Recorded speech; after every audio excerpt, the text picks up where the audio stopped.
Hello and welcome to Disc and Dice. This is episode 39. My name is Tim, and with me as always are my co-hosts Paul and JT. How are you guys going? I'm doing well. Doing good also, Timmy. Thank you for asking. No worries. So now I say co-hosts as always, but of course last episode, JT, you weren't with us. So I trust you enjoyed your time off and have come back refreshed and ready to tell us all about what you've been doing while not podcasting with us. I have. Kangaroo Island has treated me well while we've been away. We'd sort of thought we'd go back and help the community over there out because obviously they've been struggling since the bushfires. But I guess the first glancing criticism I have for Kangaroo Island is that its namesake did not live up to itself. And I say that because we saw a total of 2 kangaroos that were alive and a lot of other kangaroos that were on the side of the road, not as alive as the other ones. So I assume that you were preparing to sue them for false advertising, yes? Well, you know, that the capitalist in me would love to do that, but I'm just, I don't want to go down that road just yet. If it weren't for the fact that it was a really, really good time away and a really good holiday, that could have happened. But no, it was a much needed rest for sort of the whole family. I feel like what you should maybe do is you should be writing a scathing review or perhaps like a YouTube review of this, and it should be titled something like "Why Kangaroo Island is a Holidaying Failure."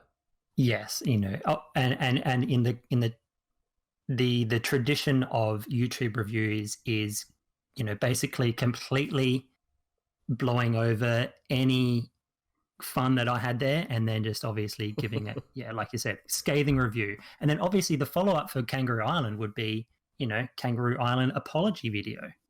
We're sorry we failed you. I think that's the pattern these days, I feel. I think you've got the YouTube algorithm absolutely sussed. Yeah, which is worrying in itself, but yes.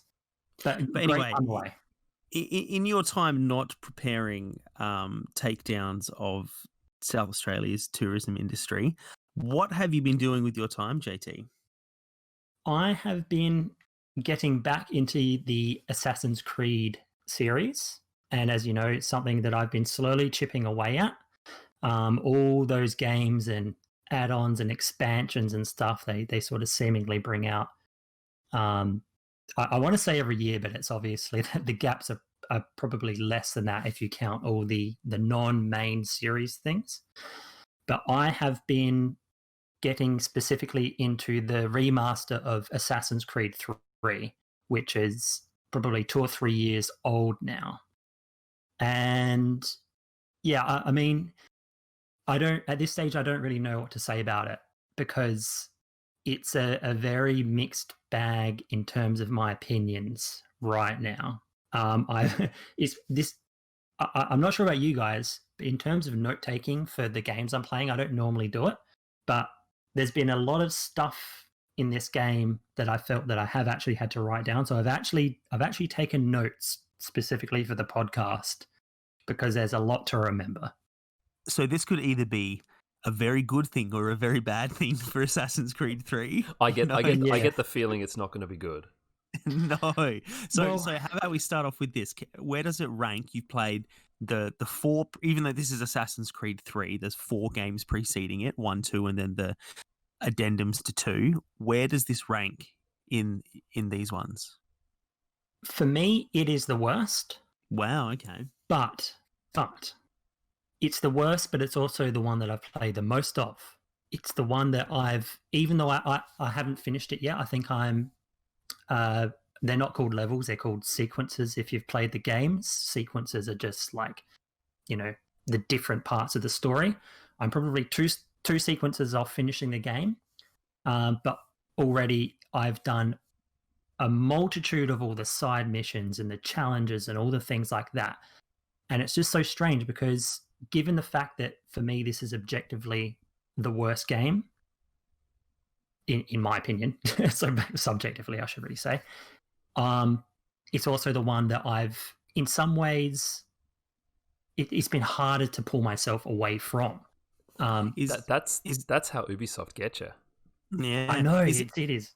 is it just that there's more game? Like, because you enjoyed all the other ones and you finished all the other ones, Yeah, and I feel like when you talk to us about them, I feel like you haven't mentioned, oh, I've just been streamlining the stories or anything.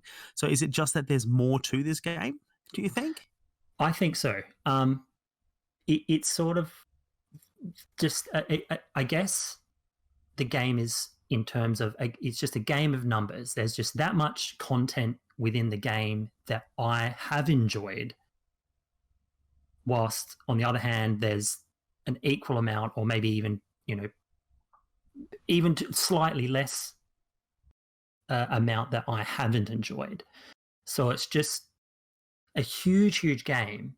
It absolutely doesn't need to be. It doesn't need to be as big as it is, but it's just it's really difficult to reconcile my feelings on the game simply because there's so much good and there's so much bad. But given the fact that this is a remaster and it's a sort of a game that they would have meant to have built upon on the original Assassin's Creed 3, it doesn't seem like they did a whole lot, because reading up on it, it was meant to be this, godsend of a remaster with better graphics and all the issues ironed out and patched out. I'm just not really seeing any of that. And so in that sense, it is the hardest game to play. But it's a little bit of a paradox in that sense. Right. So my feeling is that like a remaster is normally just like an up-resing of what it looks like. And so I wouldn't expect too many problems to be solved. But I suppose this one did get kind of flagged for being quite buggy when it came out. So you'd assume they could at least fix that. But I'm sure you'll get into that. Let's take it back a step. Can you, because I haven't played this one. I played the ones before it, but I skipped this one for some reason. This one's set in the American Civil War, yeah? Or the Revolutionary War? The Revolutionary War between Europe or Britain and the American states. Paul might probably know a little bit more about the period, but obviously it's like, a middle, late modern period, sort of like 18th century America. 1776, one would assume. Yeah, very, very close. Yeah, very, very close to obviously the birth of the United States as a nation. Right. Which I love. I think it's a great period of history, and Assassin's Creed games have always been a very interesting take on historical events, and that's one of the things that always has drawn me to them. I love seeing a game in which you get to explore these environments that are set back during all these really, really important times throughout history. In terms of the setting, I have played this one and I actually really quite enjoyed it. And that's partially because I'm more interested in modern history than the more sort of, I guess it's like medieval or kind of very like early modern stuff in the other games. And I really actually liked the setting of this one. And I thought the way that the story linked in with historical events was much better than the previous Assassin's Creed games. And I think that's partially because we know a lot more about that period of history. So there's less room for them to like do crazy stuff. So they can't, whereas they have you like the Pope is like literally a boss fight in, the other Assassin's Creed games. They don't do that in this one. And you know that the Pope's not meant to be in America in 1776, so they can't do that at all. And that's the only thing that stopped them. Yeah. Having said that, there was like damn it. It's interesting though. Mecha Pope rocks up. They did do a alternate history DLC for this game where George Washington becomes king of America, and it's all about like him as a tyrant ruler. So they kind of did get their crazy alternate history in there. But in terms of the base game that we're talking about here, like, the current day storyline in Assassin's Creed in this game specifically is a whole different discussion. But in terms of the American Revolutionary War story, I thought it was quite good. Like, I don't think you mentioned this before, JT, but you play as a Native American in this one, and I thought the way they kind of slot that character into the events of history was really well done. The game has other problems, which I'm sure you'll go into, but in terms of just what we're talking about now, I thought they did a really good job of that. Yeah, I actually don't have too many issues with the story and the story in the way it fits into history itself. I think it's quite natural. It does obviously do that classic thing of Assassin's Creed with, it's got like the all-star cast of a certain period. It's like Benjamin Franklin's in there, and obviously, Yeah, and your character George has to Washington, like Benjamin run Franklin, into and them all. you run into them all, and they're all sort of in this I guess what you could call it, we talk about a lot, it's like Star Wars syndrome or whatever it's called, where all the main characters are seemingly living within this on the same street, and it's got that sort of element to it. But I'm quite happy for that. It's a game, it's meant to have that allure to it, especially if you're talking about a historical setting. And so I'm not sure how much issue people took with this story in terms of the original one or when it first came out. But haven't had too much of an issue with it. It's just that I guess there's a lot of story outside the main story. There's a lot of side missions that I guess try and flesh out the story a little bit further, but they do tend to fall on their ass a little bit from time to time. But obviously those sorts of things are optional, so I'm not too critical of them. Just that there are a lot of that. There's a lot of those kind of situations that happen. Something I quite enjoyed about Assassin's Creed 3 was the frontier area, as they called it, because it kind of has those. It has like, what is it, like 3 smaller kind of, you wouldn't really even call them cities, I feel like, in this game. And then it has kind of the frontier, which is sort of like the wilderness area. I really liked the frontier because I thought it was kind of something different compared to the just sort of, I guess in Assassin's Creed 1 and 2, you just had, was it called the Kingdom? It's the area sort of in, or something like that, the area in between the towns, and it's just sort of empty space, which I thought was kind of pointless. Whereas in Brotherhood and whatever the other one is called, they just give you one big city. I kind of liked that return to this in having that sort of linking area. I thought that was quite good. I thought, yeah, I really agree with you there, because one thing that obviously, the first games had that, what you could call a type of wilderness, but there's nothing in there. There's nothing you can really free run on. There's no way to really traverse it without just running on the ground or getting on your horse. You just Whereas ride your horse through it between towns. That's basically it. Yeah. And then you've got the frontier, which is, you jump on you can climb the trees, and then, you can run through the tree tops to evade enemies, and I really like this, that the hunting aspect. You've got all these different animals that you can hunt to get, crafting materials like bear pelts and wolf pelts and fangs and stuff to upgrade your weapons and sell things for trade. And, you do all of that sort of thing in the frontier, which is this huge area for hunting. And that's another part of that I really liked. I mean, you could almost have the game just about set entirely in the frontier with the amount of content that map or that area of the game has. So yeah, I agree with you. Really, really liked the frontier. And that really brought something new to the series, I think, as well. That natural aspect, instead of just having architecture to run around on and explore, you've got this. Sorry, I didn't mean to cut you off there. I was going to say, I think that really makes sense for your character being a Native American as well, who are, so famous for being in tune with the wilderness and their country and stuff. That makes a lot of sense.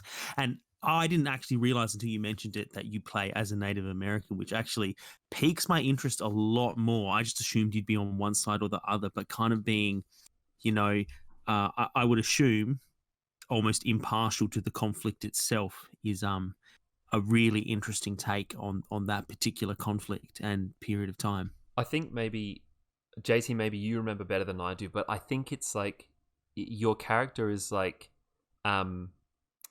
his mother is a Native American and his father is a British colonist, I think. Is that correct? Yes. The big thing here, and there's spoilers for anyone who hasn't played it. Timmy, I don't know if you want me to continue. You can't really Nah, block go your for ears. it. Go for it. The big spoiler that happens sort of towards the start of the game is you actually start playing a first decent chunk of the game as a different character who is Connor, the Native American's father. And he is actually a Templar, but the game leads you on to think that you're playing as an assassin because you've got all the assassin abilities and you can free run and climb and do all the crazy stuff that they can normally do. And then it's actually revealed that Hathaway is a Templar, who are the enemies of the assassins in the Assassin's Creed series. And then a bit more story progresses, and then you end up finishing the game as Connor. I won't say too much more past that. So that's a bit of a twist reveal towards the start of the game. I Now, always thought that was quite a cool opening. Yeah, that's I thought awesome. it was as well. The problem with the opening, and I'm going to start to dive into some of the things that really bother me about the game. But one part is that whole sequence of the game where you play as the father, as the Templar, is almost like a tutorial period. And that in itself isn't really the issue. The problem is that it goes for so long. I actually almost felt like the game was just going to be a series of tutorials, because probably after playing the game for 2 hours, I was still doing tutorials on things. And it wasn't tutorials in like, oh, you've discovered a new way to do this. It was like, this is a forced training thing that you have to do that isn't really part of the story. I'm not sure if you remember that, Paul, if you got that sort of impression from it, but it kind of bothered me by the time I got to play as Connor, that I feel like I could have done it could have just been a lot more condensed, a lot more compressed, and still have the rest of the story as the father play out, but it just didn't need to be as drawn out as it was. But hey, look, I guess in one way you can look at that is, as I mentioned earlier, the sheer size of the game and the content. It may have been necessary, but I feel like you could have probably picked up on the tutorials and the abilities and things a lot quicker than what the game had you believe you could have, in terms of how long it actually took to learn them. Yeah, I think like there are ways to teach you how to play the game for like a lot of the game without making you feel like you're stuck in a tutorial. Like at the risk of being a cliche, I think The Witcher does a really good job of it, and it's one of the reasons I really liked that game, even though I dislike a lot of other games in its style, because it paced out teaching me how to play the game over quite a long time, but never felt like it was holding my hand. So obviously that game came a long time after Assassin's Creed 3, but I feel like there are examples from back there of doing tutorial and setup and teaching right, I think that was a real problem with the Assassin's Creed series in general, and for me specifically, it's one of the reasons that I started to struggle with it. Is you mentioned hand-holding, Timmy, that it doesn't let go ever. Like, the game is, not only is it tutorializing constantly, but it's constantly suggesting that you just do things. Black Flag was the one I had the real problem with this, but the other ones are just as guilty of it. It's just constantly saying, there's a thing here you can collect. Like, there's a thing over there that you can do. Why don't you go over here and talk to this person, rather than just like letting you play the game. It's like they're so terrified that you'll miss some content that they just have to constantly remind you that there's things to do. And I just found like I was so aware I was playing a game the whole time that I couldn't get into it. Yeah, I think there's not a whole lot of natural discovery. And look, that might be a Ubisoft thing. I've noticed that in a lot of games that I've watched others play and played myself in the Ubisoft series. I guess we've mentioned it in another part of that aspect as being like an overly generous user interface for the types of things you can do in the game.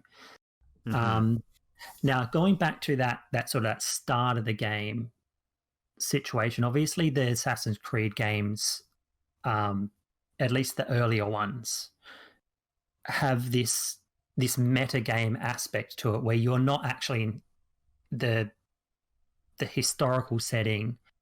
There's this big, bigger picture story of Desmond Miles, who is the person who's controlling the simulations that you use to play these historical characters.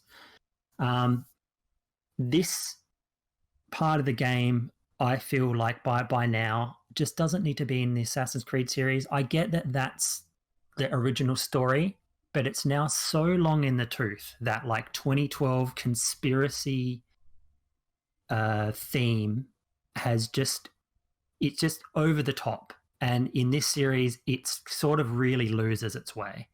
It's the part of the game that I'm literally skipping a lot of the dialogue, because I actually don't really care that much about that part of the story anymore. And I'm more focused on the actual historical storyline that happens, even though they're sort of, that they are a little bit intertwined. There's this intrinsic sort of aspect of the modern storyline and the historical storyline that come together.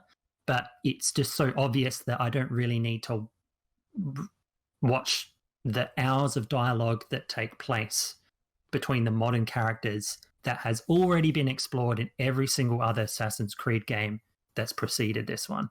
So that I had a really, really big issue with that, the way that that's being played out in the game. So I agree with you, JT, that they did need to ditch all of the current or future timeline stuff completely. However, and I say this having not played 3, I felt like there was still a place for it in 3, because at the end of 2, the game ends with you kind of like, you have to flee, like in the current timeline, you have to flee the area where you've been strapped into the Animus, and it's revealed that like Desmond has retained some of the abilities of the people and the memories he's been revisiting and acting out and all that. And it seemed like 3 was going to lead us to like a game where there was much more of the current timeline and you were going to use these abilities and rah. And I felt like it was going to make perfect sense for there to be a lot of that in the next game, and it would pay off having all of these bits in 1 and 2, and presumably Brotherhood and Revelations. But that is one of the things that I heard about 3, is that they really botched the landing with all of the Desmond stuff. And I know from what I've played, they keep doing the Animus crap all the way through the games we're still playing, or at least up into Origins they were still doing it. And I think it's completely unnecessary, and they should have ditched it after 3. But I'm very interested that you feel they should have ditched it already, because I just felt like it's because they finished the story and there's no point. You're saying you wouldn't have minded if they just ditched it even with the cliffhanger from the end of 2? I'm saying that they could have. I'm quite happy for them to have included it towards the start of the game, and obviously it needs to be in the game. If you're going to put it in the game, it needs to be there. But it really boiled down, and it boiled down to a botch landing, kind of like that's probably the perfect way to put it. Is that if you were to play the Assassin's Creed, I think the one before it, was it Revelations or Brotherhood? I think it was Revelations, and then play this one straight after it. It doesn't really match up very well. The ending and the start of this one don't really gel together very well in terms of them bringing that storyline from one game into another. It's really, really, really summarized in this game, to the point that you almost just could have included it on the blurb of the game, like the copy of the game that you buy, and that's enough. That's basically the amount of information you get to lead you into this one. And then it sort of goes on this new Tyriad and this new storyline that's much the same as what it has been for all the other ones, except there's a couple new characters they introduce in the future storyline. And I guess the point is that it's just doesn't interest me anymore. In the first game I thought it was cool. Even going into the second games, the second and third, two Ezio trilogy, I should call it. Didn't mind it in there, and I thought Kristen Bell's character was quite good as well. But just going into this one, by now, I think it's just a tired theme. It really does feel tired. I'd be interested to know your thoughts on that, Paul, as well. Like, what did you get from that future, the future storyline for Assassin's Creed 3? Well, for Assassin's Creed 3, I thought it was awful. Like, I know you haven't finished the game yet, but the end of Assassin's Creed 3 with the future stuff is one of the worst endings to any game I've played. I'm really looking forward to it now. Yeah, like, it's so ridiculous that you kind of have to play it to just see them just jump the shark in the most incredible way. But just going back to something you guys were just mentioning there, JT, you were talking about how Revelations, it doesn't really mesh with 3 in terms of the real world stuff.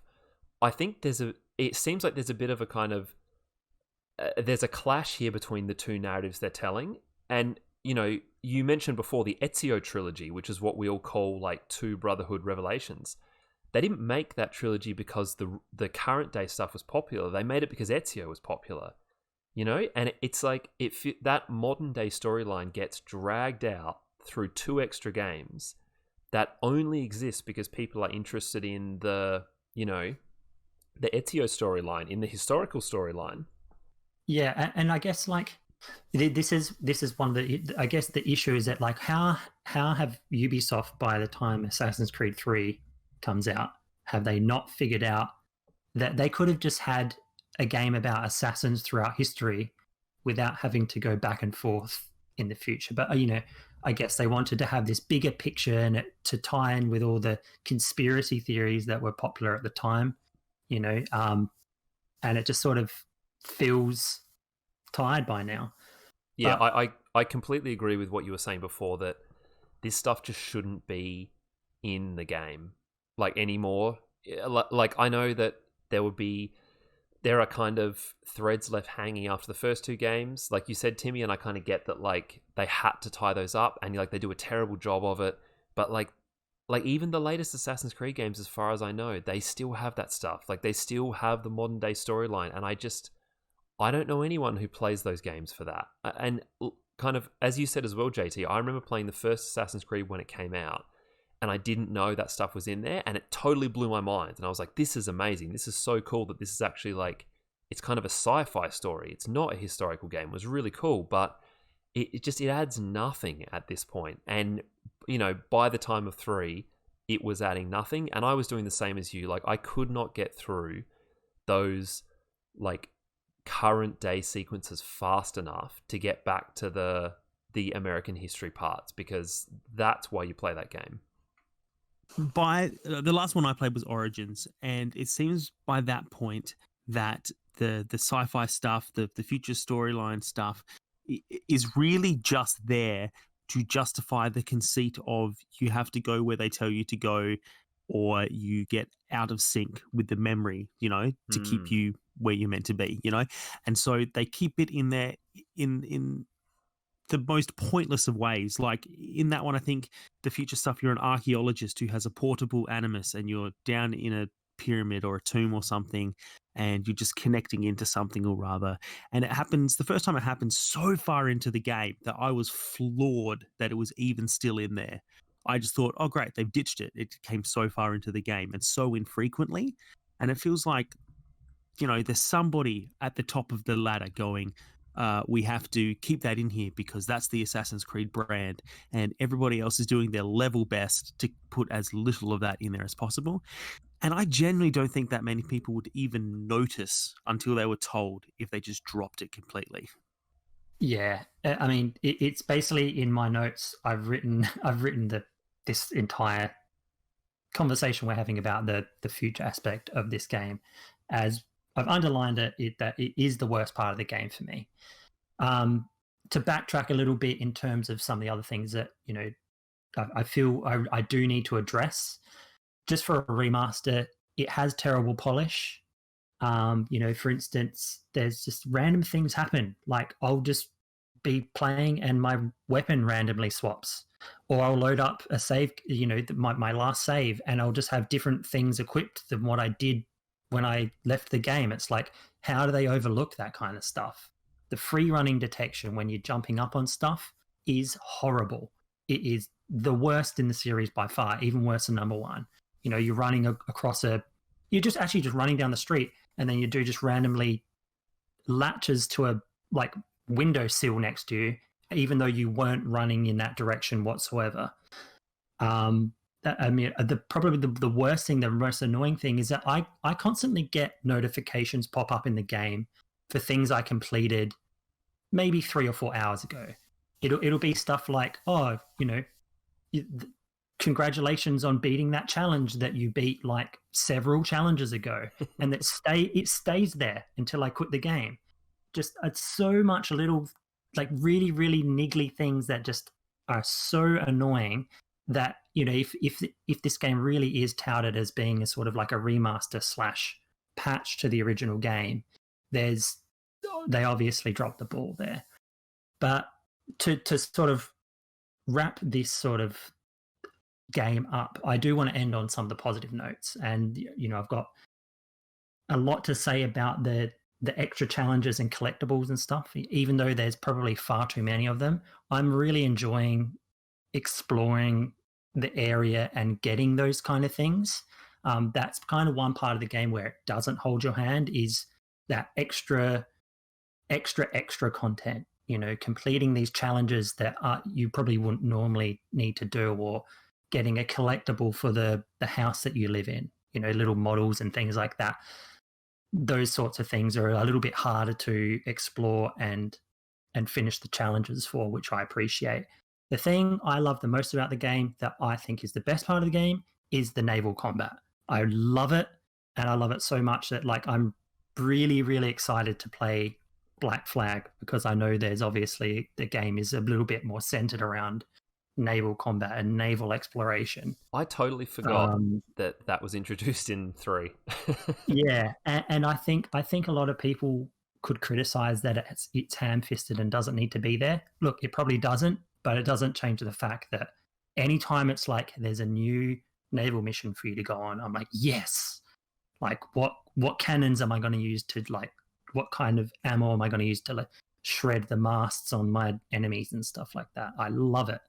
And it's just it's really, really well done. There's not heaps of it in the game, but enough to keep me interested in it, and I'm glad that they've put a lot more of that in the next game that I'll be playing, which is going to be Black Flag. Yeah, it's interesting though that like, because it comes so quickly in the next one, and the next game is so centered around it, like they knew they were onto a winner, because it's like it's in 3 almost as like a mini game type thing. But given like the development time of these games, 3 can't have come out and then they decided to make Black Flag, because these games take too long to make. Like they must have been making 3 and been like, this is the thing, like this mini game in 3, this is the direction we need to go with the next full game. Because how Assassin's Creed series, they often have the spin-offs, your iOS spin-offs, or your Nintendo DS or PSP, what have you. I would be absolutely over the moon for just a total naval combat game for Assassin's Creed. I'd be all about it. It's probably be the only one that I played that is a spin-off. But I am, best part of the game for me, easily. Well, then it sounds like you got something to look forward to when you finally get to the next one. Assuming that this legendarily bad finish doesn't put you off the franchise altogether.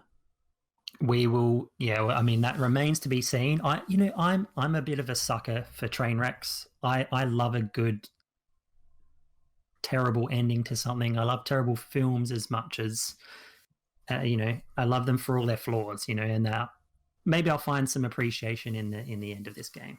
It's funny you should say that, Timmy, about it putting him off the games, because the last thing I wanted to add on Assassin's Creed before we moved on from that is that as much as I enjoyed 3, this is the one that broke me, and I've never been able to play an Assassin's Creed game since. And there's a lot I like about it. Like I like the story, I like the setting, I like the frontier zone.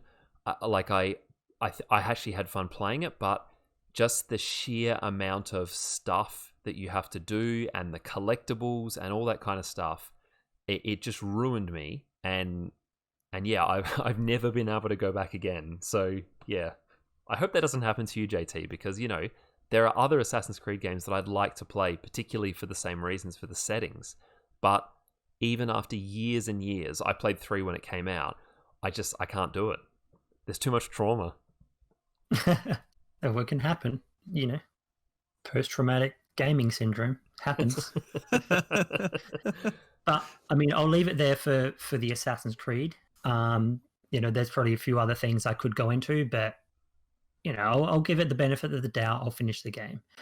But I have been getting into another remaster, even though it's not technically called a remaster, but a lot of people or listeners might remember a game for the Nintendo 64 called Perfect Dark by excellent developer Rare. They are still going. I have always wanted to play this remaster. I never ever managed to get it on the Xbox 360, but with the Xbox Game Pass, it does have the Rare Replay bundle, which has I think Banjo-Kazooie, Perfect Dark Zero, and so I've been playing the original Perfect Dark in remastered glory. And I mean, I don't really have too much to say about it other than it looks great, it plays great. It's like this wave of nostalgia when I get into it, and I've really, really loved it. So and you don't need the expansion pack to play it as well, which is cool. So I never played Perfect Dark because I didn't have a console at all around that time, but I remember like the buzz around this game, and I feel like, was it around the same time as GoldenEye or kind of slightly after that or something? Because in my mind, GoldenEye and Perfect Dark are kind of like linked together in some kind of weird way. Yeah, absolutely. They absolutely are. Yeah, they're like the two big first-person shooters that pretty much started it for console, I guess. Even though Perfect Dark and GoldenEye are, obviously James Bond is its own thing. Perfect Dark, from a gaming point of view, is purported to be, or told by reviewers and the game developers themselves, to be a spiritual successor to GoldenEye, even though it doesn't really make a whole lot of sense. But when you actually play both games, you're like, I can absolutely see where they're coming from. I don't get that at all. I feel like they were released way too close together to be a spiritual success. I mean, I guess if it's spiritual, it just has to have come after it at some point. But I mean, they get lumped together because they were both legendary first-person shooters, like exclusive to the 64. But and that could be what it's about. And they do play very similar. There's even the weapons from GoldenEye in Perfect Dark as unlockables and like characters and things like that. Were they the same developers? Yeah, Rare. Okay. Yeah, I feel like Perfect Dark is the superior game, but it kind of got edged out in pop culture by GoldenEye because GoldenEye had the multiplayer that everybody loved. Yeah, I agree. But the Perfect Dark multiplayer absolutely turds all over the GoldenEye multiplayer, just because the amount of stuff in it and the fact that you can have bots and they're actually they're quite smart considering that it was on the Nintendo 64. But that game just in general still blows me away to this day. It has things in it that games even now still don't really do. Things that surprise me that a game that old, and I'm not just talking about the remaster. The remaster is simply just graphical, and to obviously make it so you can use Xbox controller with a Nintendo 64 game. But everything else under the guts of the game is still as it was when the game was released in 98. I reckon it came out 98 or 99. But it still blows me away, and I enjoy it every time I play it, and I love playing it with other people as well. JT, you mentioned that like the multiplayer was a big deal with this one. Is that what you're playing now? Are you like doing multiplayer games, or is there a single player storyline that you're going through? So here's the cool thing about this game. I'm playing it through the campaign, and I'm playing it in a way that I never did when I was younger, which is I'm going straight to the hardest difficulty. and the hardest difficulty means, you know, more objectives, more map exploration, less health, that kind of thing. You know, obviously when I was younger, I wanted it to be easier. But where the game excels in the multiplayer aspect is that you can play all the missions cooperative with a slightly varied storyline because there's a second person in there. You can also play the campaign not only cooperative but counter operative. So you've got one person who plays as the enemies and another person who plays as the hero. As sort of That's like really, really cool.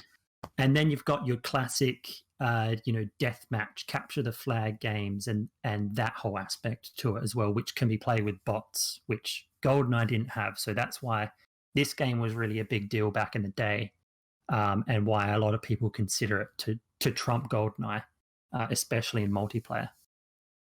I was going to ask, like, GoldenEye, obviously a classic. I loved Perfect Dark, but when I had gone back and tried to play them again on the 64, the way they're mapped to the controllers, like having to use like the C buttons to like look up and down and stuff, and it's so slow, and it's just hard to use once you've been spoiled by today's gaming.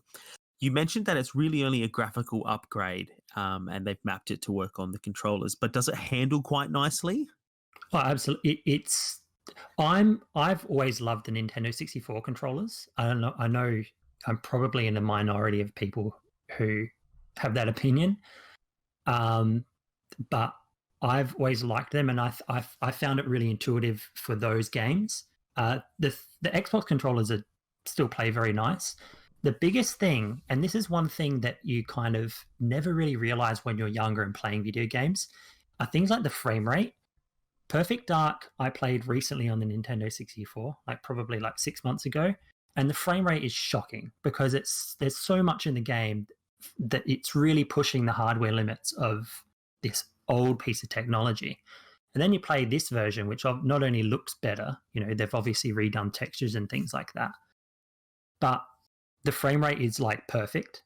And so it's just one of those things that, like, going back to the old games, especially in the multiplayer, you'd be playing at like, you know, 15, sometimes 10 frames a second if you had enough content like in the multiplayer game you're playing. And then you play it now and it's constantly at 60 frames a second.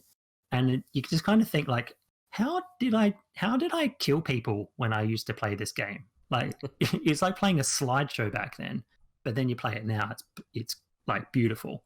So, you know, that's probably I think I get the biggest kick out of that is just how smooth the game is now.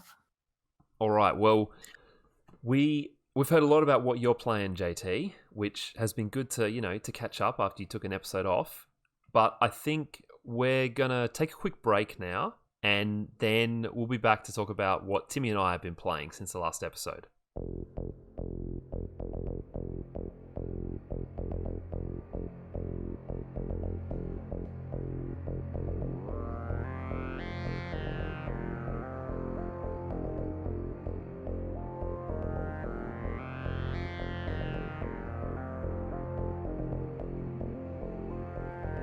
Alright, so the rest of us have also been playing some games that we haven't quite had a chance to talk about yet. So Timmy, why don't you kick things off for the second half of this episode and tell us what you've been playing? All right. So anyone who listened to our episode last fortnight will know that I was talking about having finally looked into just how one plays the Pokemon trading card game after all of these many, many years of loving the Pokemon video games and various properties. I finally got around to playing the card game. Quick side note here to stop and ask, JT, did you listen to the episode that you weren't on? I listened to some of it. I won't say how much, but I did listen to some of it. All right, look, I wasn't expecting you to have listened to any of it, so that's good. I'm impressed. Thank you for your support. I'll be honest, I listened to probably the first 20 minutes. So, you know, there's probably 2 minutes of music at the start. So there you go, 18 minutes is probably what I've heard. No, it was actually really good to hear Alan on the podcast again. I'll want to throw a big thank you for him to coming back and filling my shoes as I filled his. So yeah, it's like come full circle. Sorry, I just thought I'd add that in I there. feel like you It completely was- derailed what Timmy's been playing. Yeah, I know. Yeah, it was about as unnecessary as the future storyline in Assassin's Creed. But anyway, go on, Timmy. Well, yeah. Look, so basically, I had so much fun trying out the Pokemon trading card game in a mobile app version that I went out and bought a couple of decks, one for myself, one for Shayla, and this little starter set that comes with a Pikachu set and an Eevee deck for ostensibly for the boys to use, but they didn't really have the patience for learning all the rules, so I might have gotten a little bit excited there. And Shannon and I just played with their decks ourselves to learn the rules. But yeah, I don't really have heaps and heaps to add because I think I kind of spoke about the things about it that I liked and the differences to other card games therein. But I did really enjoy taking it to the physical level and actually having the cards in front of me, as I'm sure you guys can relate to. I used to love just having the cards. Mhm. I never when they first sort of came out, they were probably a bit past my interest level in terms of playing the game, but they're just one of those card collectibles that are just fun to do exactly that. Just collect the cards. You know, you have the cool pictures. You know, I'd read the abilities and be, oh, that's really cool, not knowing at all like what that meant. Just the fact that a thing could do another thing. But Yeah, I yeah, did want to they've all. ask. Really quickly, I did want to ask, and I'm really, really sorry if you covered this in the last pod, but it does share some similarities to a game like Magic. Do you find that's a true statement, or am I just making a bold assumption there? Hey, JT. If you go back to our previous episode of this podcast that you're on,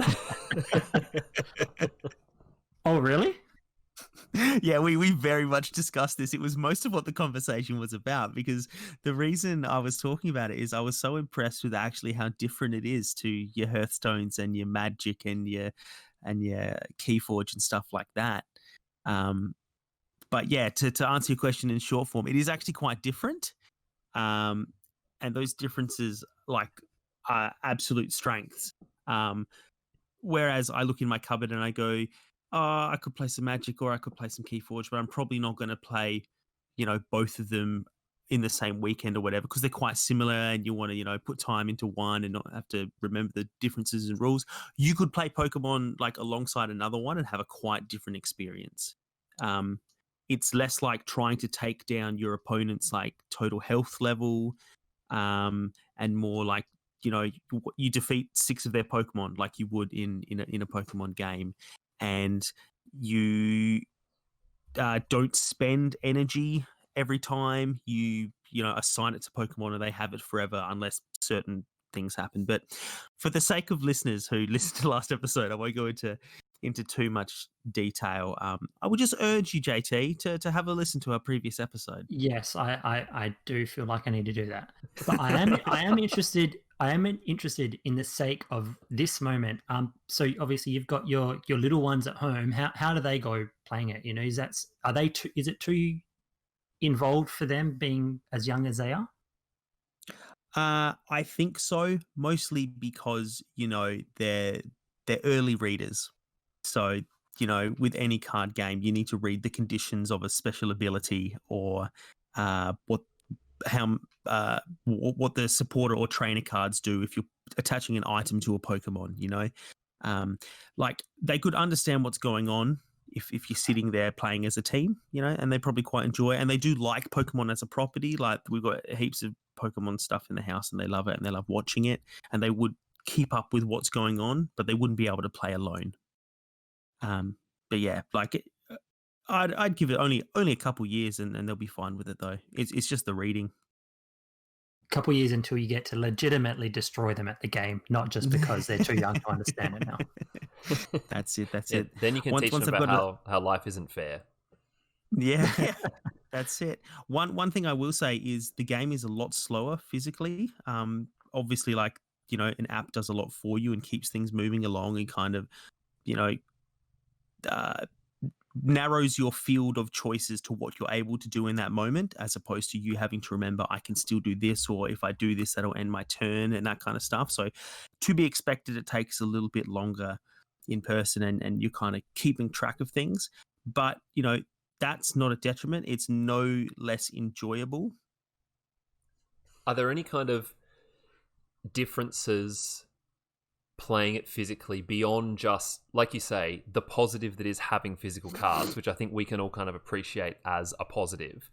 Beyond that, are there any, is there any difference in terms of how it plays out? I guess I mean, are there any sort of processes that maybe the app automates that you have to do yourself, which makes it feel a bit different? There's a lot more tension when you're flipping coins. So, JT, one thing that happens a lot in combat is each Pokemon deck comes with a coin, and you need to flick it for different things. Sometimes it's like if you're doing a certain attack, it'll say flip 3 coins and do 10 damage for every tails, or flip a coin until you get a heads and then do damage for however many times you flip the coin. Or, some attacks are just, you do this, some are like you take a risk, and there's a lot more tension to that, because obviously in the app, the game just flicks a bunch of coins really quickly and goes, you got this many heads, or you got that many tails. When you're splitting there and everybody's sitting there watching this thing go up, and I can see that their Pokemon has 10 health left, and my attack will do 5. It will do 10, but I have to flip a coin, and it could potentially do no damage if I don't get the right thing, So I feel like it's a little bit more exciting just because it's real and it's tangible, as opposed to just feeling like, an app automating, which way is it going to go? Is it really randomized, or, That's cool though. And there's always that truly exciting risk of spilling a drink on the cards as well, which you just don't get with the app. So absolutely keeps you on your toes. But yeah, that's about the only thing that really comes to mind. I should mention at this point that I am as yet unable to win with the physical cards. Dale has just been slapping me up and down the playmats. So yeah, maybe I'm doing something wrong still, and there is something that'll be a little bit different physically. But yeah, the app's a pretty good representation of exactly what the game's going to be like, if anyone's interested. So I'm actually curious as to the release of the cards. Obviously, Magic, Pokemon, what have you, Keyforge, they release different iterations of, say, themes or different things. Can you still get packs that are solely like the original 150 Pokemon? Because obviously, there's people out there with these original Charizards that are worth a crap load, but then you can obviously get ones now. What are the sorts of things that you can buy if for someone interested in getting into the physical game? What are their options in terms of buying packs of cards and decks and things that you saw? Well, because I've been searching Pokemon cards into Google and stuff to see who's got them cheapest around me, I've been getting lots of targeted ads, and some of those have even come from stuff like eBay. And I would actually say that getting an original Charizard isn't actually going to set you back that much. I've seen stuff on these eBay targeted ads being original cards, get 50 for not that much. You see the same stuff for Magic. They go get 100 pack of cards for $20 because they're all randomized and they're generations old now.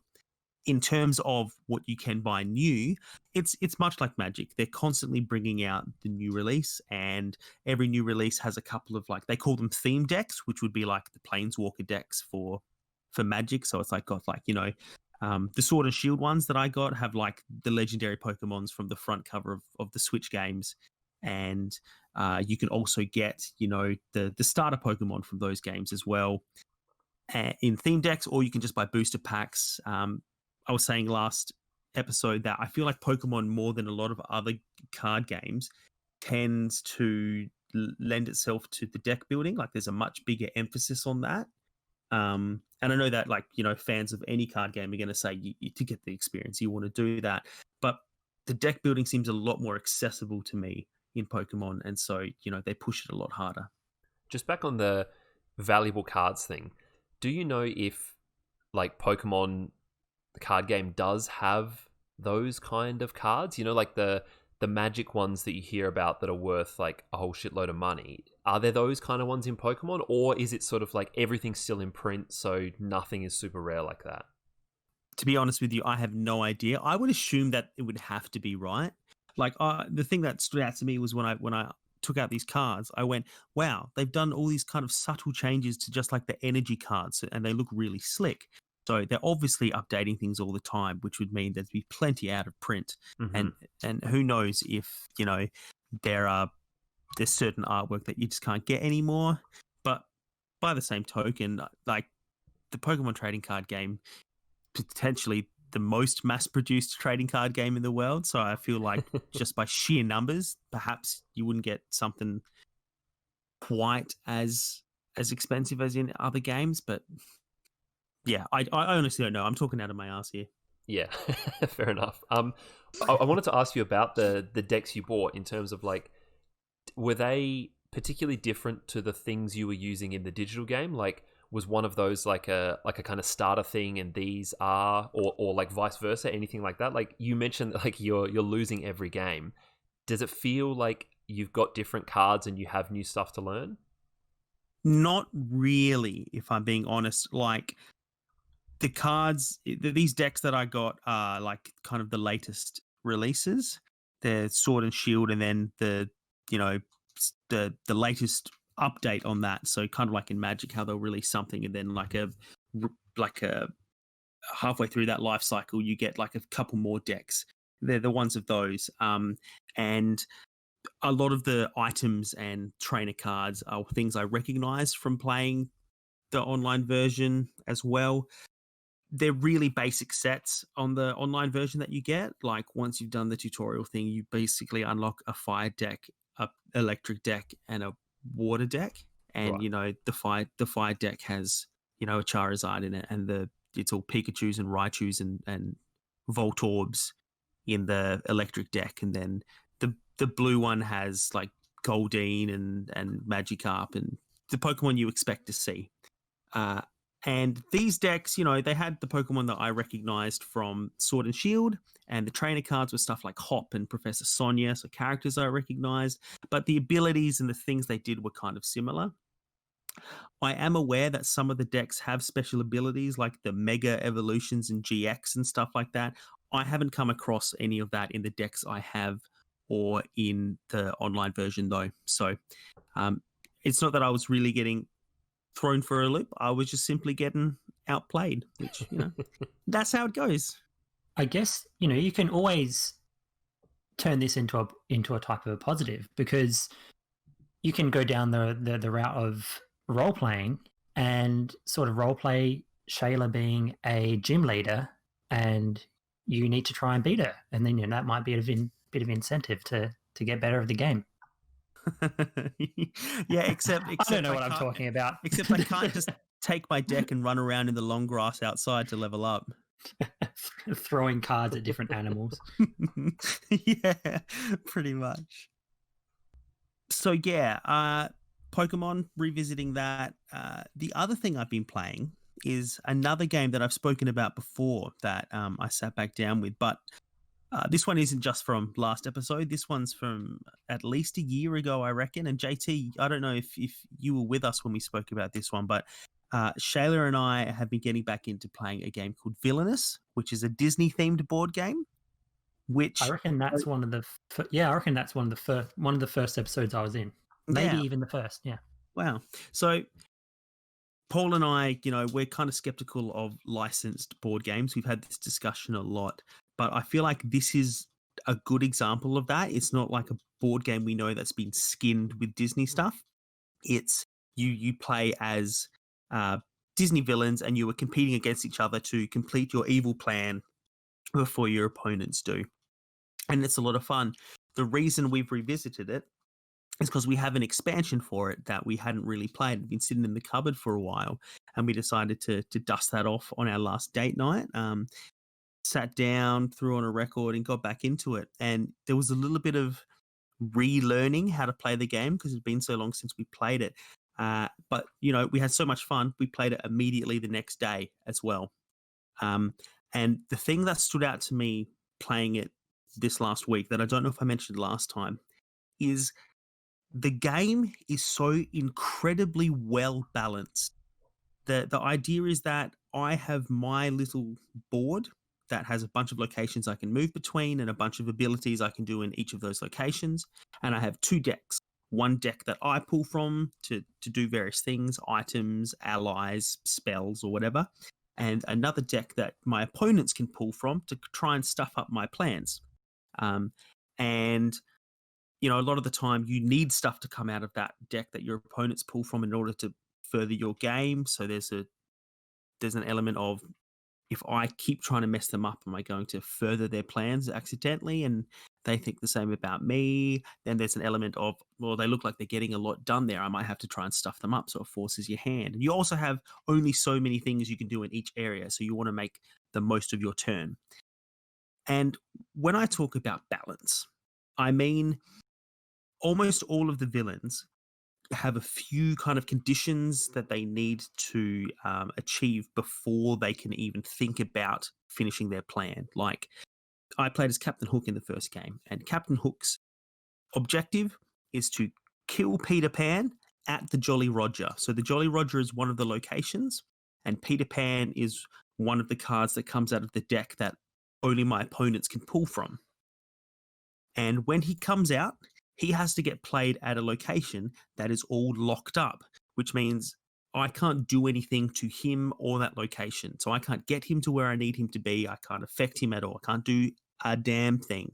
So I have to work at unlocking that particular area. And then I have to work at moving him down to where I need him to be. And then I have to have the other cards in place to defeat him. And so there's a whole bunch of stuff at play here. And, you know, we've got 9 different villains that you can choose from. And in every game we've played, it has come down to, like, one of us will win and the other person would have been able to win on the next turn. Like, every time. It's so balanced in terms of we have to all do so many different things, and the objectives are always different. And, you know, each villain plays very differently, but we still manage to kind of we're pottering around in the first few turns, just going, I'll try this, I'll see what cards I get. And then things start falling into place and you get to do more and more. And then you realize, okay, I'm into my second act here. Now I can start doing this. And then, now I'm into the end stages. And it's always happening really close to each other. And I'm just very impressed with that game design, that it's so balanced. Especially, like you just said then, with each villain playing quite differently, which is something that I remember you talking about when we initially discussed this game, and it's something that it's something that made it appeal to me more than other things. Like I'm quite a fan of games that are kind of asymmetrical like that, at least in terms of the mechanics. Like I'm kind of looking at my shelf here and I can see Netrunner, which you and I played a bit of, Timmy, which has that same kind of thing going on where each player plays differently. So yeah, that's impressive that they have that and can maintain that level of balance. Yeah, and to add to it being that impressive, Captain Hook, the character I was playing, is from the base game, and Shayla was playing as the evil queen from Snow White, which is from the expansion. And she had a couple of new gameplay elements that came with the expansion that only her character used. And even with those in mind and the different rules and, you know, a second rule book where we had to quickly clarify stuff, the balance was still there. You know, it didn't mean like, all right, because she's got this new thing that she can do that my characters can't, she's got an advantage. Nothing like that. It still balanced itself out because, you know, you're kind of playing against yourself while keeping an eye on your opponent's play as well. I think I missed this at the start. Like, one of them, Captain Hook, you said was an original.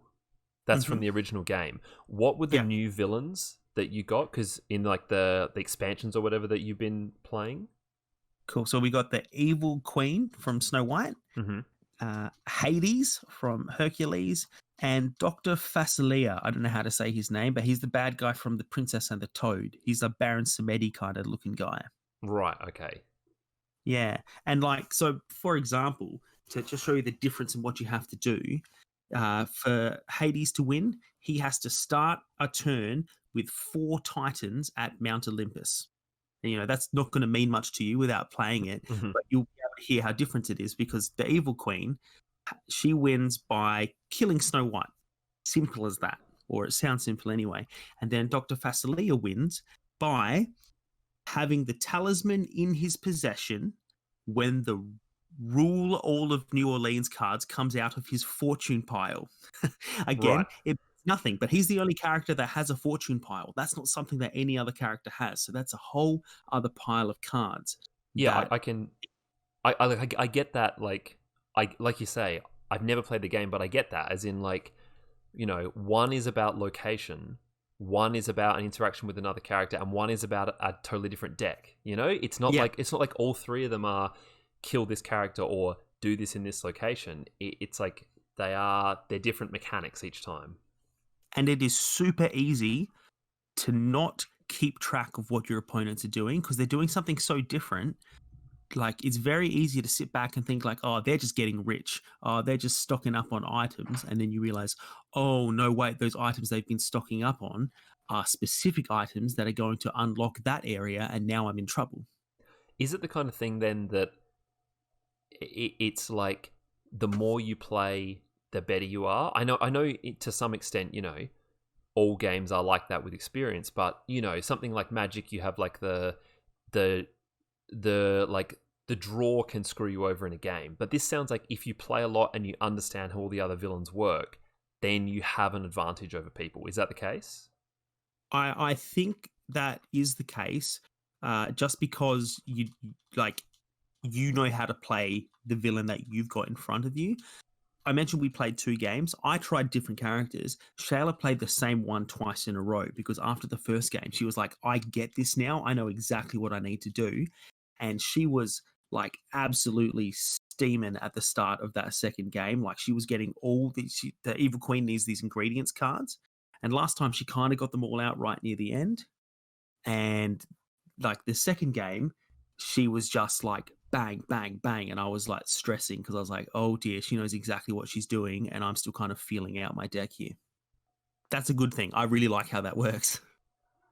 This game is like, I might have said this when we talked about it months ago, but it's like strangely hardcore for a Disney license game, Yeah, when I was looking into it, a lot of the reviews on Amazon kind of complained that it wasn't that family friendly because people see Disney and they go, oh, we'll play it with the kids.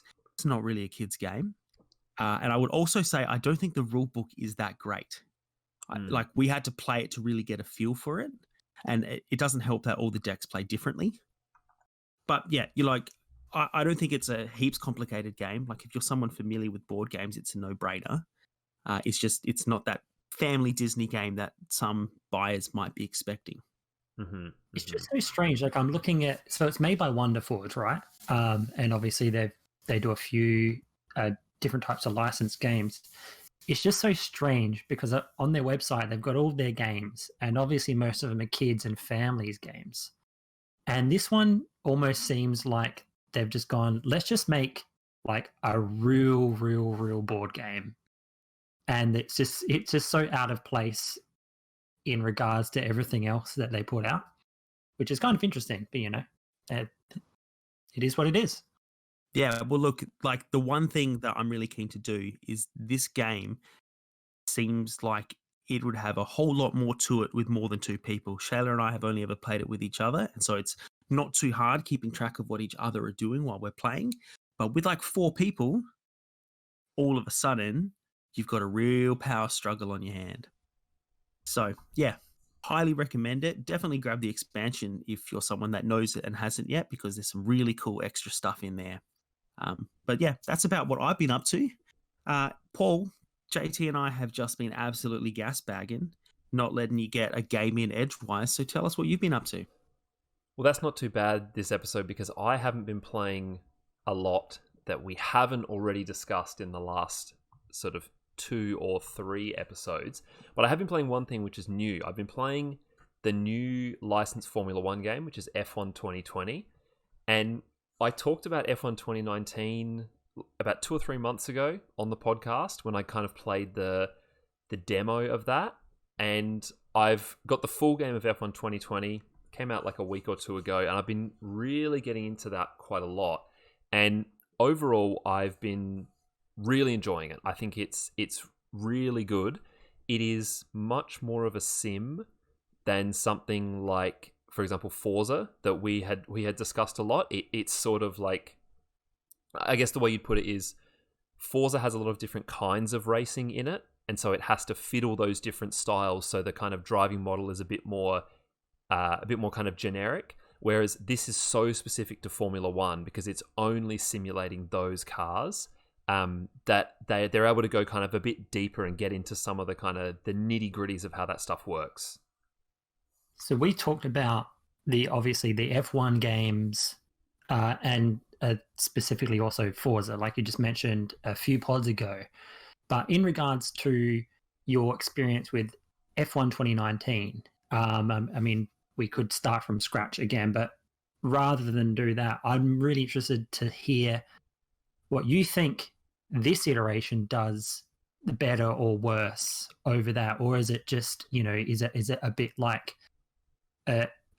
other sports games where they just sort of update the personnel who are involved or whatnot, or the teams and things? Like, is it what's your experience over previous releases? Well, like I said, I only really played the demo of F1 2019, so I can't really give a wholly informed comparison between the two.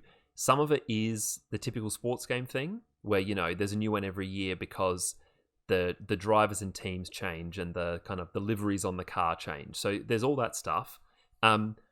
This one does have an entirely new mode in it, which is called My Team. Previously in F1 games, and you can still do that in this one, you would start off at usually like a small team and work your way up through the career. This one has a mode where you create your team from scratch. So you make like the name, the kind of designs on the car, all that kind of stuff. And you are driving for the team as your kind of made up driver, but you can also like hire real drivers to race for you. And the thing you also control is all the behind the scenes stuff. You have more control over than normal. So in a normal career mode, you have like research and development, and you get to kind of guide how your car develops down one of 4 different paths. And the My Team mode has all of that, but you also get to do kind of another level to that where you're in charge of the facilities that your team has, which kind of affect how much research you can do, how successful it is, how fast it's done. So it's almost a bit like kind of a management game it becomes when you do the My Team mode. And I haven't really got into that much yet. I've been doing a lot of just the basic career mode, because to be honest, actually, it didn't appeal to me when I heard about it. I like the realism in these kind of sports games. Like, I don't like sort of doing things which wouldn't happen. So the idea of kind of inventing a brand new team and having it join the grid for the season, that just didn't feel real to me. Like, I just wanted to race for real teams. So I kind of started off and did my normal career mode. But I found that I've enjoyed the off-track stuff, like research and development and all those kind of parts of the game so much that I'm now kind of thinking maybe I'll restart and do like a My Team career and make my own team and be in charge of all the behind the scenes stuff and the facilities, because that stuff is a lot more in depth than I expected.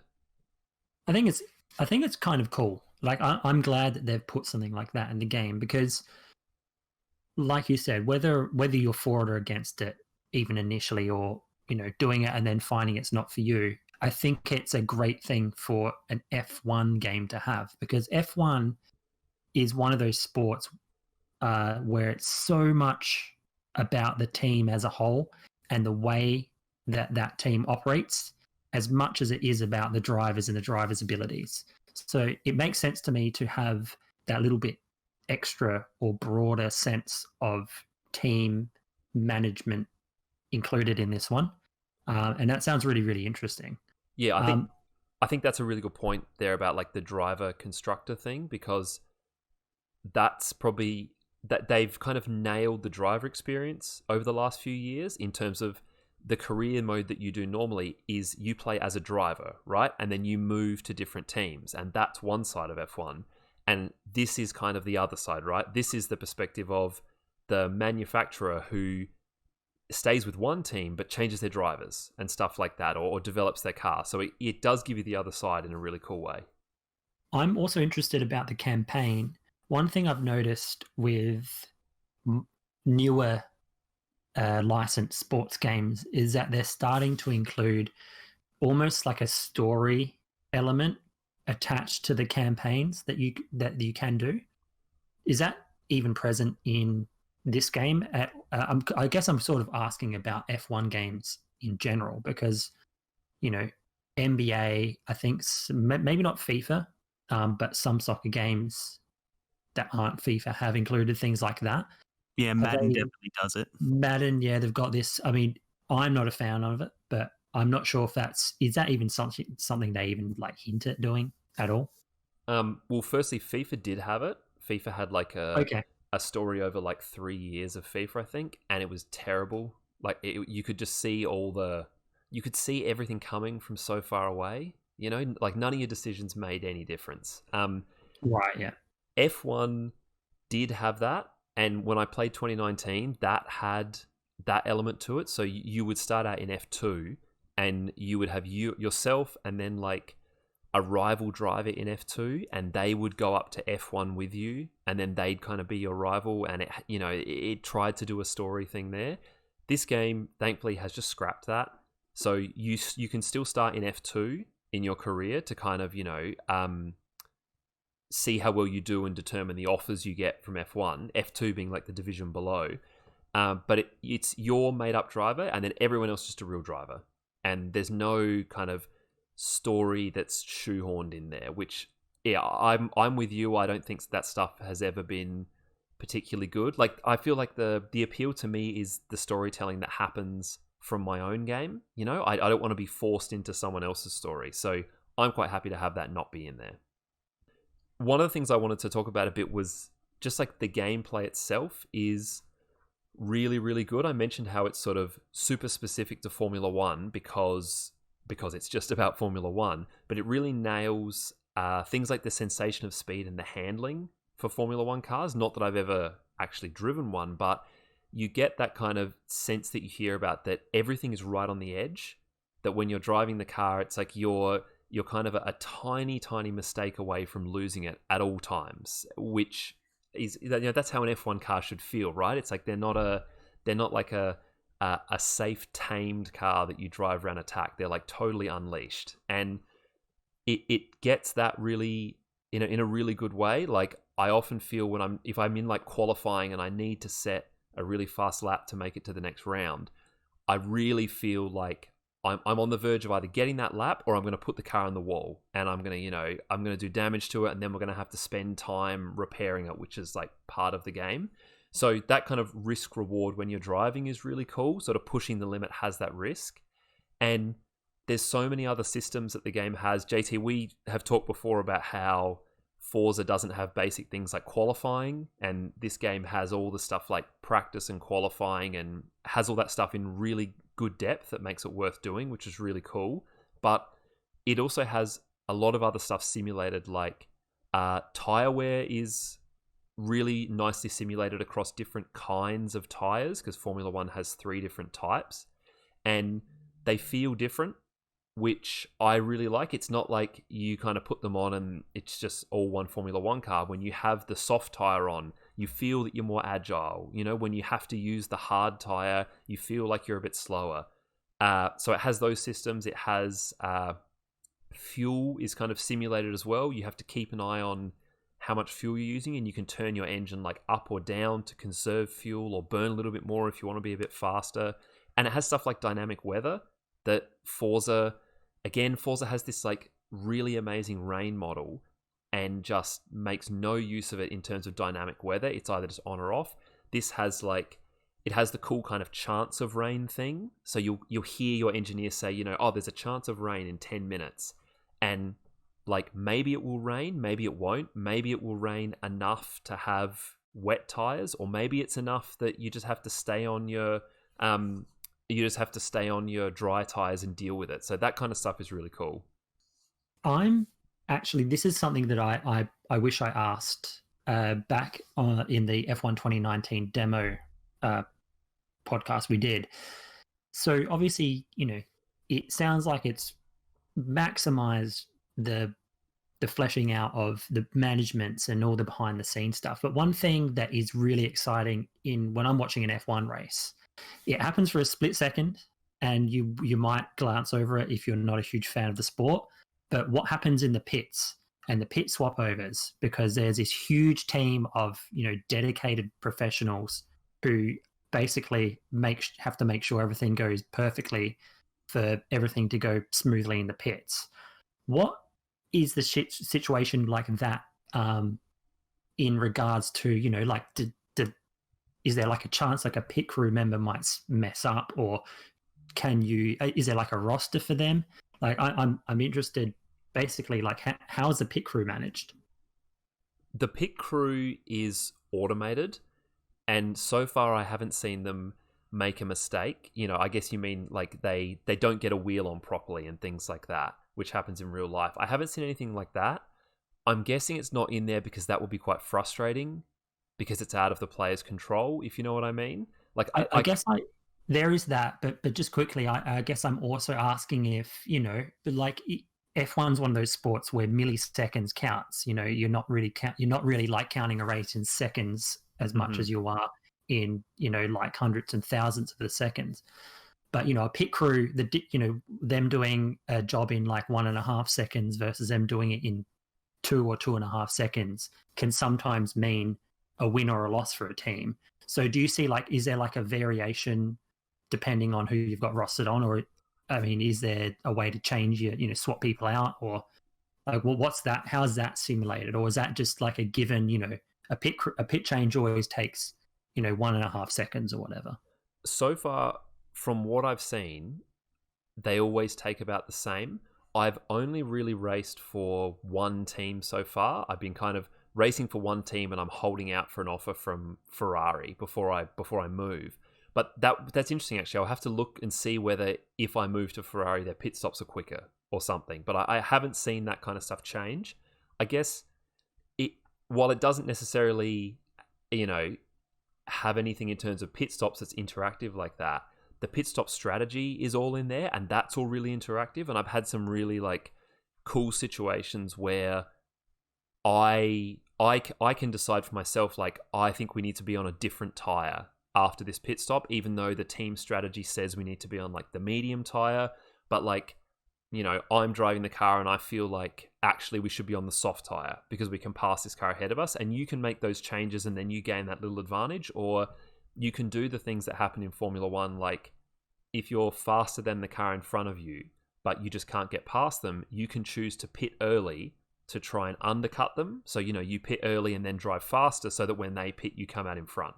So all that stuff is kind of in there, and you have like control over all those things from your car. So that stuff's actually kind of cool. You get like the strategizing part of it in there.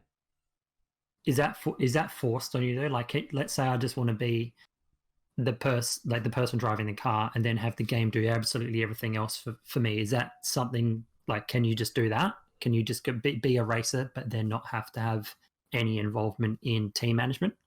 Yeah, when you start a race, you pick a race strategy, and then your pit crew will kind of stick to that unless you change it. Right. Yeah. The game is actually like, that's sort of a good point you make there about it being like kind of accessible in that sense, because like I said, the game is like, it's an F1 game. Like, it doesn't simulate any other kinds of motorsports.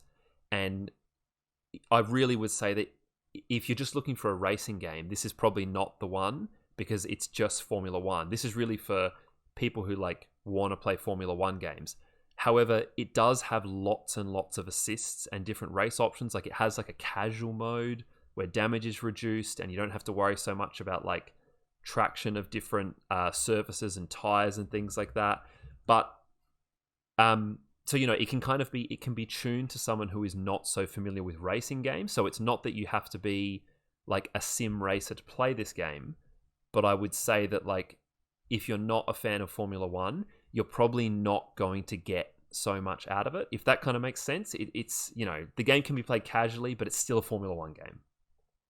Right. I was about to say, when you said it could be like tuned to someone not familiar with it, I was going to go, oh, now I'm listening. But then by the time you ended that sentence, maybe not so much. Yeah, And I think it has a lot of assists. Like you can really kind of put on assists for everything. So you can make your race starts are assisted, so you don't have to like hold the clutch and things. Your pit stops are all assisted. You can assist your braking and your traction control and like fuel. All of that stuff can just be handled by the AI.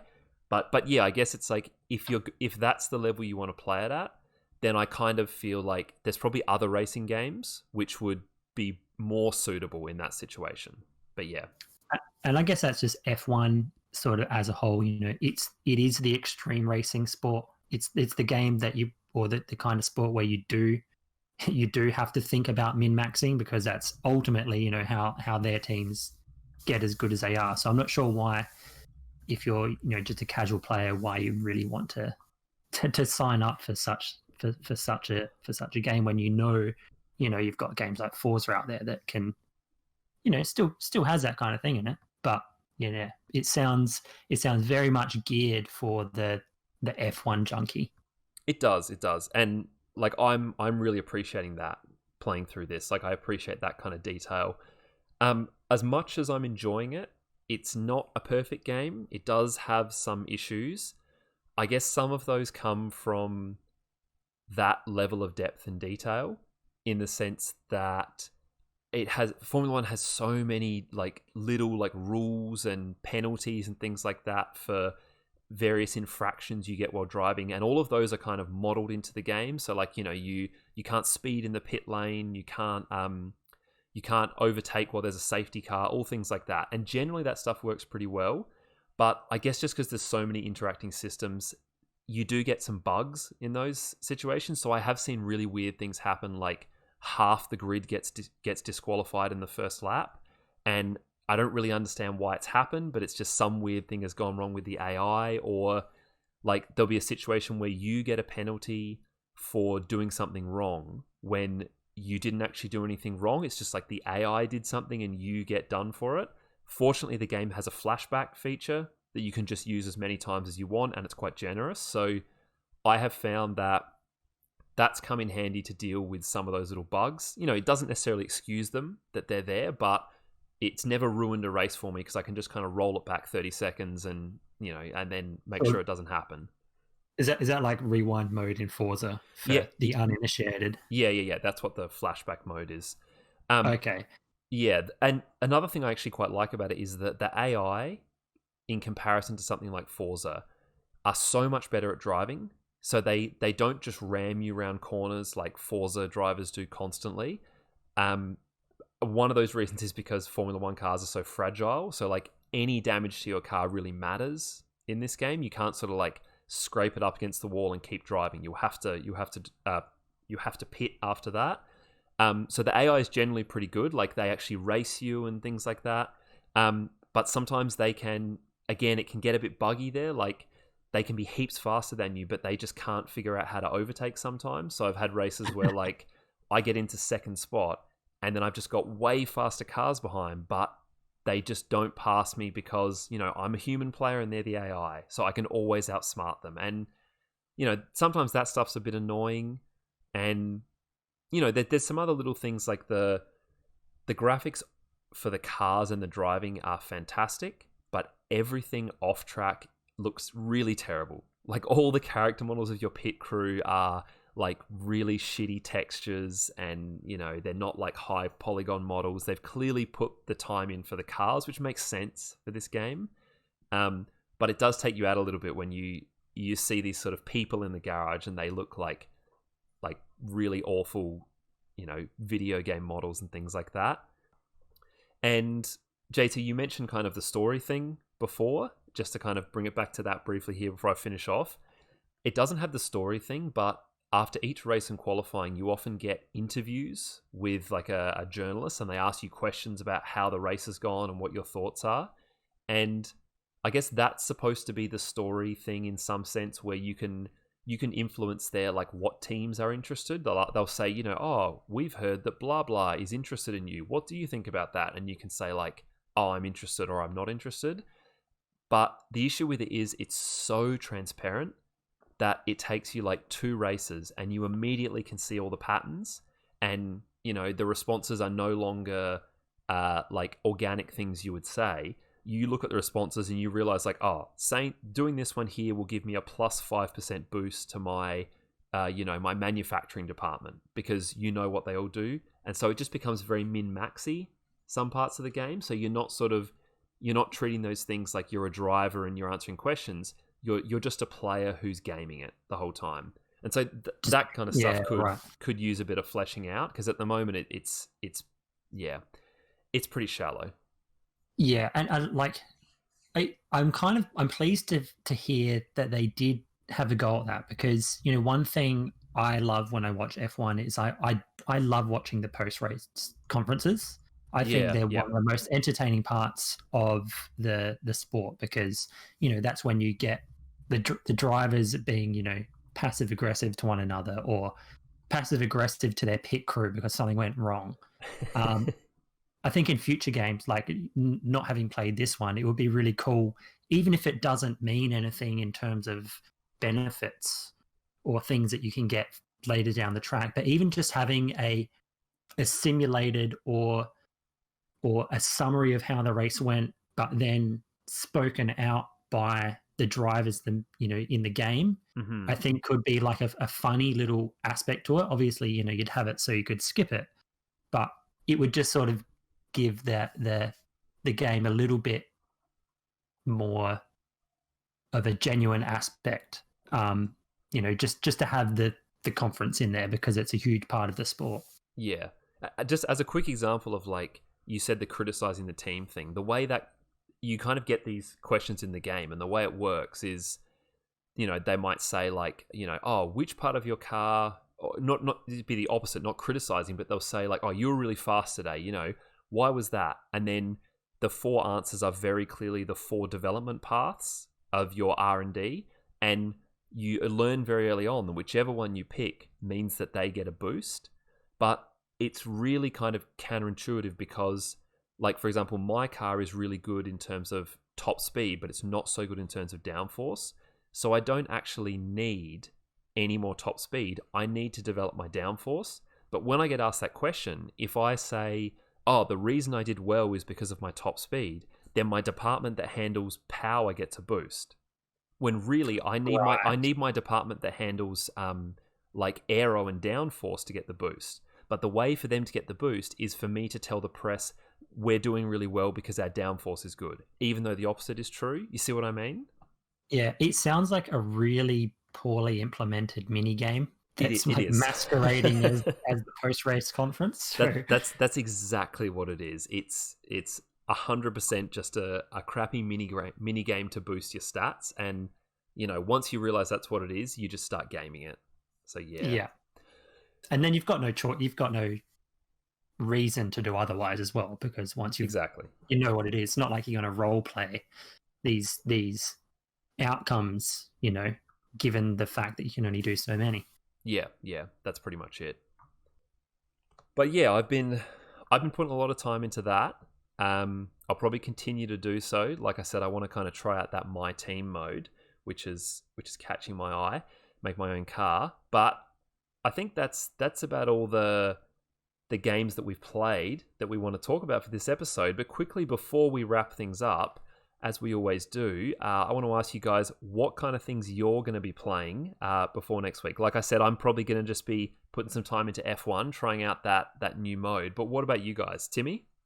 Well, I am still working my way through Last of Us Part 2, and I'm really trying to not do anything else so we can get to this long-awaited expansion episode about that. I'm feeling the pressure, so that's pretty much all I'm going to play.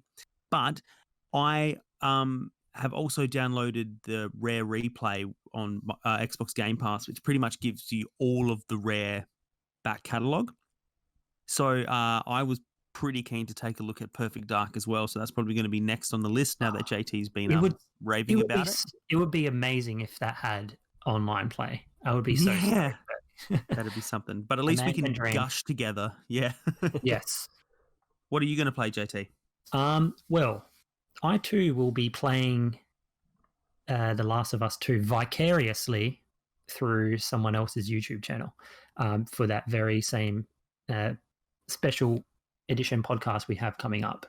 But as for things that I will be actually playing, after Assassin's Creed 3, I plan on doing the DLC that you mentioned, the Tyranny of King Washington, which is that alternate timeline DLC that came out, as well as Assassin's Creed 3 Liberation, which is sort of an expansion to the base game. It was a PSP game, I think, initially, and now it's been remade for consoles. Like you're really getting into the spin-off territory with those. Yeah, but hey, who knows what's going to happen after I watch the ending for this game? Because I've got some doubts seated in my mind after the discussion we've had.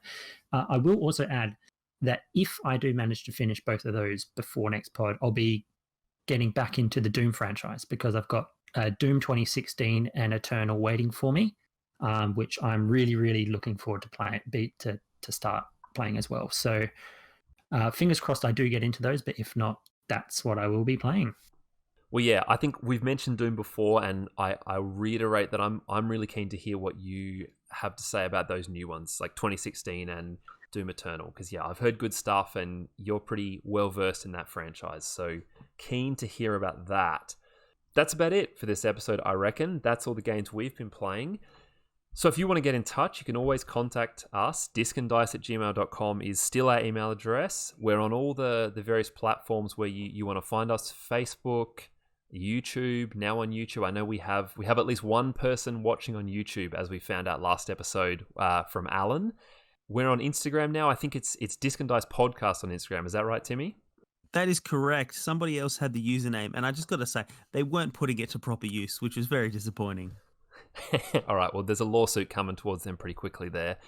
And yeah, Twitter, I think, is the other big one. So you can find us on all those places. We appreciate people's follows and support and all that kind of stuff. But that is it for this episode of the Disc and Dice Podcast. Thanks again, guys, for joining me. My pleasure. Always. And we'll see everyone in a couple of weeks' time. Bye. See you.